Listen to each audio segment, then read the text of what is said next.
Hi hello नमस्कार, मी गौरी. आजच्या व्हिडिओमध्ये तुम्हा सगळ्यांचं अगदी मनापासून स्वागत करते.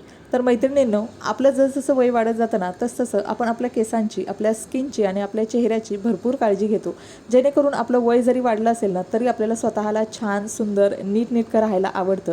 आणि आपल्या केसांवर सुद्धा आपलं वय बऱ्याचदा दिसून येतं. जरी आपलं वय वाढत असेल तर अशी आपण छानशी हेअरस्टाईल केली ना की जेणेकरून हेअरस्टाईल तर अगदी सिंपल आहे, सगळ्यांना ही हेअरस्टाईल माहिती असते, पण आपण फक्त करण्याचा कंटाळा करतो.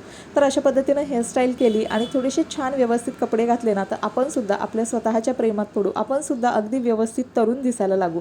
तर वय आपल्या हातात नाही, वय तर आपण काही थांबवू शकत नाही, वय हे दिवसागणिक वाढतच जाणार आहे. पण अशा काही छोट्या मोठ्या गोष्टी आहेत ज्या आपण नक्कीच करू शकतो आणि जेणेकरून आपण स्वतःला खूप छान आणि तरुणसुद्धा फील करू शकतो. आणि त्यासाठी मी काय केलेलं आहे, मस्तपैकी केसांमधला सगळा जो काही गुंता आहे तर तो गुंता काढून घेतलेला आहे. त्यानंतर केस व्यवस्थित सगळे विंचरून घेतलेले आहेत आणि पाठीमागच्या साईडला ना आपल्याला व्यवस्थित अशी हाय पोनीटेल बांधायची आहे. पोनीटेल व्यवस्थित छानपैकी हाईटवर घेऊन बांधायची आहे, जेणेकरून एकदम मानेवरती बांधायची नाही. आणि पोनीटेल व्यवस्थित रबरने घट्ट केल्यानंतर ना थोडीशी व्यवस्थित पाठीमागच्या साईडनं पुढे प्रेस करायची आहे, जेणेकरून पुढच्या साईडला ना एकदम आपलं कपाळ किंवा डोक्याचा भाग चपटा दिसणार नाही, तिथे थोडासा फुगीर भाग दिसेल, पफ दिसेल. आणि त्यानंतर ना व्यवस्थित आपली हेअरस्टाईल सुंदर अशी तयार होईल.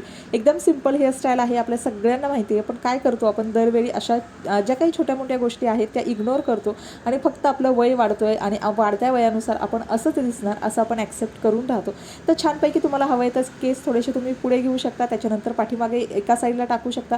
तर अशा पद्धतीने छान तुम्ही सुंदर दिसू शकता. चलो बाय.